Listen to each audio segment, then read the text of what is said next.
Agora o debate do dia com Denise Campos de Toledo. Nós vamos discutir o encaminhamento da reforma da Previdência, as implicações para os trabalhadores e a economia. Eu converso com o economista Fábio Klein, da Tendências Consultoria, analista de finanças públicas, e com a economista Ana Lúcia Pinto, que é professora do curso de Economia da FAAP e do Mackenzie. Boa noite aos dois. Boa noite. Boa noite. Bom, o relatório está sendo discutido agora, na comissão especial, com mudanças importantes em relação ao texto original que foi apresentado pelo governo. E eu queria começar sabendo da Ana Lúcia, como é que você viu essas alterações no contexto do que se espera da reforma, né? A reforma tem um papel importante em termos de ajuste das contas públicas, a gente tem falado de baixo crescimento, que essa seria uma trava, não é? Essa necessidade da reforma. Na sua avaliação, podemos ter uma boa reforma? Eu acho que sim, dentro dos limites que a gente espera para que é a realidade da economia brasileira, né? Acho que a gente tem uma boa economia. Se falava que a gente ia ter uma economia de 1 trilhão e 200 bilhões, mas para 900 bilhões acho que não tem muita diferença, né? E também para um país que tem uma renda muito baixa, é muito difícil você falar de uma reforma mudando o regime de repartição para capitalização, porque, de certa maneira, para um país que é de renda baixa, a gente tem esse tipo de regime acaba sendo muito injusto. Fábio, você concorda? E o relator acabou dizendo que ele não sabia de onde o governo tiraria o dinheiro para capitalização e o projeto era muito pouco claro, né, em relação à forma como seria aplicado. Para você está de bom tamanho a reforma do jeito que está a se passar? Bom, em termos do impacto fiscal previsto, entre o desejado inicialmente de 1 trilhão e 200 e o que sobrou, tirando e pondo algumas coisas, né? Inclusive pondo coisas que não estavam no texto original. Impostos.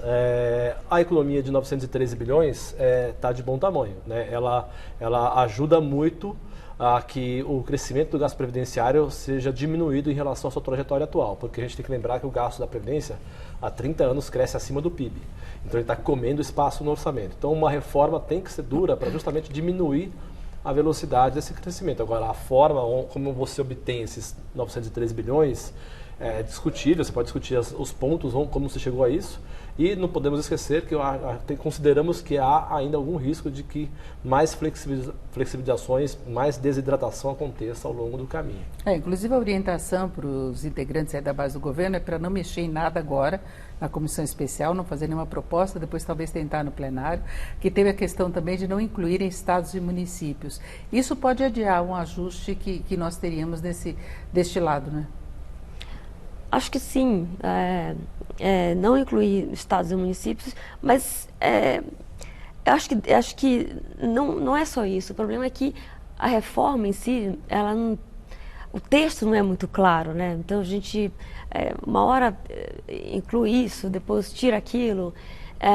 Isso pode piorar a reforma no sentido da arrecadação e pode piorar também esse ajuste fiscal que se espera, mas acho que está dentro do que se é discutido politicamente, do que é aceito politicamente também. Então você acha que não tem problema a gente não ter uma solução um pouco mais ampla em termos de ajuste no que se refere à Previdência? Porque uma das alegações de reclamação aí do ministro Paulo Guedes é que daqui a alguns anos a gente vai ter que ter uma reforma de novo. Tudo bem se acontecer isso, então? Não, tudo bem não, né? Mas eu acho que dentro dos limites que a gente pode aprovar agora, eu acho que a proposta do Paulo Guedes era muito ousada, né? E não muito clara também, de onde é que se faria toda essa economia. Na verdade, ele nem mostrou os números, né? Ele não mostrou como a gente chegaria nesse 1 trilhão e 200. Então, dentro disso, a gente vai ter que fazer uma outra reforma. Se tiver que fazer, vai ter que fazer, mas não está tudo bem, né? Mas acho que concordo com o Flávio sobre essa coisa da economia de 913 bilhões. É de grande tamanho. Eu acho até que não chegaríamos a tanto. Mas se chegar... Tem mudanças importantes como a idade mínima, né? Esse era um ponto fundamental. Isso. Acho que a reforma ela mudou algumas coisas, mas a essência os pontos principais que garantam essa economia e os objetivos iniciais da reforma estão colocados. Então, por exemplo, a introdução de uma idade mínima para o regime de tempo de contribuição. Na verdade, a reforma pretende extinguir essa modalidade de aposentadoria, que é onde se encontram as aposentadorias precoces no Brasil, né? Que é a modalidade por tempo de contribuição, onde não havia, quer dizer, não há idade mínima, né? Então você tem homens e mulheres se aposentando na faixa de 52, 53 anos de idade, e isso é muito precoce, inclusive para padrões mundiais. Então, nesse sentido, outro exemplo, a convergência de regras entre o setor público e privado, ainda com algumas diferenças, mas tem uma convergência de regras que vai naquela linha de tentar reduzir os privilégios maiores do setor público vis-à-vis do setor privado, né? A regra de transição também, apesar de ter incluído lá mais uma opção... flexibilizaram lá um pouquinho, né? Um pouquinho, né? Mas tem uma regra de transição que ela é inteligente na proposta original. Isso foi mantido de que o beneficiário futuro ele escolheria a melhor opção dentre as opções. Enfim, tem outros exemplos que o objetivo geral ele está sendo mantido, né? Agora, nós temos essa proposta de reforma da Previdência, que é muito provável que passe, não é? Porque a gente vê uma receptividade maior dos políticos, da própria sociedade. Agora, se passou muito a ideia de que isso era importante para a economia crescer.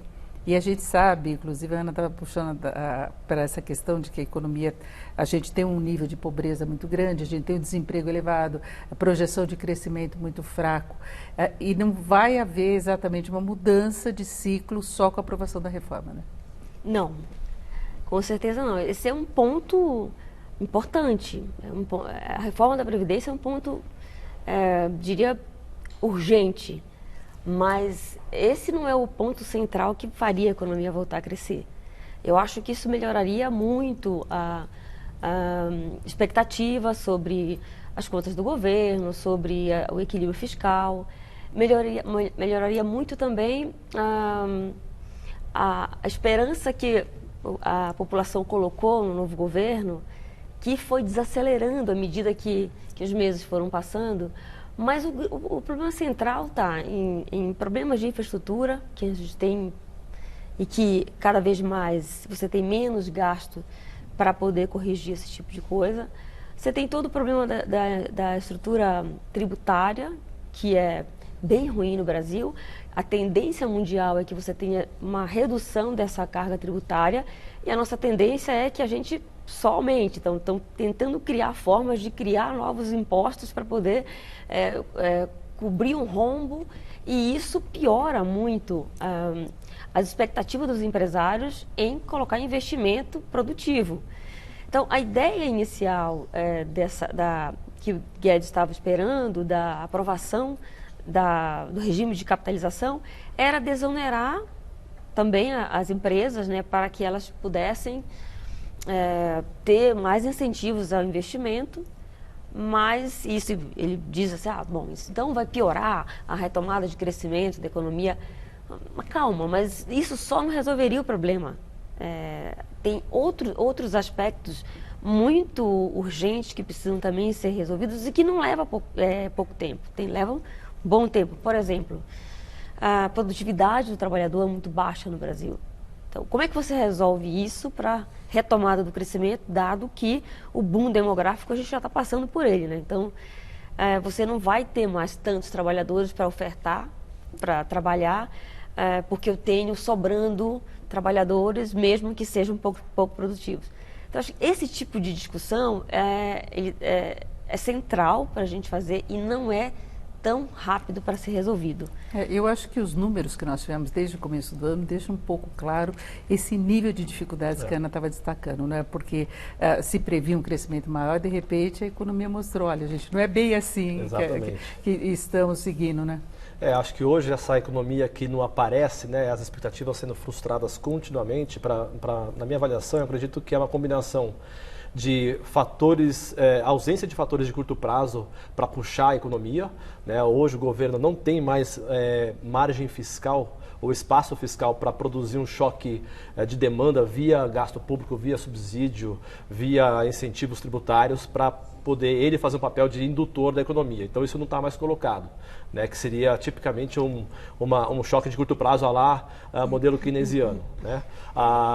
Então você tem que fazer reformas estruturais de longo prazo, mas as reformas elas são duras, são lentas, politicamente difíceis. Então a incerteza em relação à questão da reforma da Previdência, que é uma das reformas, concordo com a professora Ana, que a gente chama de uma condição necessária, mas não suficiente para resolver o drama do baixo crescimento econômico brasileiro. Então, acho que essa combinação de ausência de fatores de curto prazo, que o governo já não tem mais esse espaço. O setor privado quer entrar, mas está esperando o avanço das reformas, que não é só da Previdência. A reforma tributária, como ela colocou, é uma outra reforma fundamental que também está no pipeline. Enquanto isso não acontece, realmente a gente vai ficar rodando numa economia que talvez cresça até em linha com o crescimento da população, ou seja, a renda per capita fica estagnada. E aumenta a pobreza, que é o que a gente tem visto aí nos últimos anos, Exatamente. né? Porque o PIB não cresce, você tem um aumento maior da população e tem esse empobrecimento quando você divide o bolo que está menor. Perfeito. Né?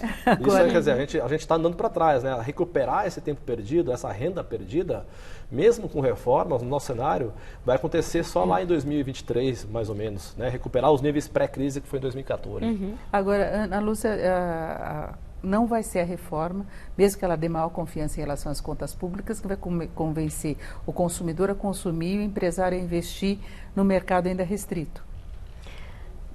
Acho que não. Esse choque de confiança que se fala, né? Não, porque você imagina só, você tem o que? 13 milhões de desempregados hoje. 13 milhões. Então, aí você tem a expectativa de que a economia vai crescer menos do que se esperava no início do ano. E cada vez mais você tem estatísticas mostrando que a expectativa é de 1% e pode ser até menos. Então, do ponto de vista do consumidor, ele olha para frente e pensa o seguinte, bom, qual é a expectativa que eu tenho de conseguir... Quem está desempregado já pensa assim, qual é a expectativa que eu tenho de conseguir um novo emprego? Se esse novo emprego vier, não tem nenhuma garantia de que esse trabalhador vai ter a renda que ele espera, ou que ele acha justo que ele teria na profissão dele. Muito provavelmente ele vai receber menos, por conta do desemprego alto. Então, a expectativa de consumo, ou a decisão de consumo, ela freia. Especialmente nos setores em que pode esperar, né? Então, nos setores de consumo de bens duráveis, nos semiduráveis, eles sentem muito esse choque. Quer dizer, não é exatamente um choque, mas é a minha expectativa de que as coisas vão demorar para melhorar. Eu seguro um pouco o consumo. E o empresário, olhando para essa expectativa negativa do consumidor, pensa o seguinte, então eu vou esperar um pouco para poder fazer os investimentos. E aí você vê os números, né? Queda de consumo, queda do investimento produtivo. E, Fábio, como é que muda esse ciclo? Como é que tira o pé do freio? Bom, o governo andou pensando em algumas soluções paliativas de curtíssimo prazo. Por exemplo, a liberação de saques de contas inativas do PIS/PASEP, alguma coisa do FGTS, a lá o que o governo Temer fez em 2016, mas isso aí é a injeçãozinha de ânimo de curto prazo para dar uma melhorada, não é isso que resolve. Ou seja, para a gente resolver de longo prazo, simplesmente as reformas são o caminho ideal. É certo, nós conversamos aí, fizemos aí um retrato não muito animador, mas a reforma é fundamental para isso, né? Nós conversamos com a Ana Lúcia Pinto, que é professora do curso de Economia da FAP e também do Mackenzie, e o Fábio Klein, que é economista da Tendências Consultoria. Muito obrigada aos dois. Obrigada. Boa noite, Luciana Laerte.